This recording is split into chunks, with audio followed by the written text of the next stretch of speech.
Melchi, vous avez soulagé votre équipe et réveillé tout le Groupama Stadium ce soir.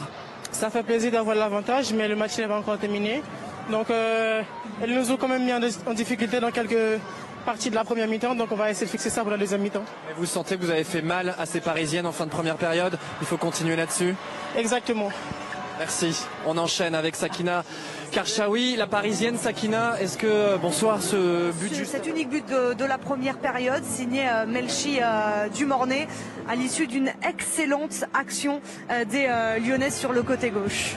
Oui, on a vu des Lyonnaises être là déjà dans le duel dans un premier temps et ensuite réussir par la passe, par la vitesse, par l'enchaînement à prendre à défaut cette défense parisienne. Mais cette merveilleuse de passe de Lindsay Horan est juste magnifique. L'extérieur du pied dans la course de Melchi Dumornay, c'est un bonbon cette passe. Et ensuite on sait dans tout le sang-froid qu'a Melchi Dumornay devant le but. Elle l'a prouvé maintes et maintes fois depuis le début de saison.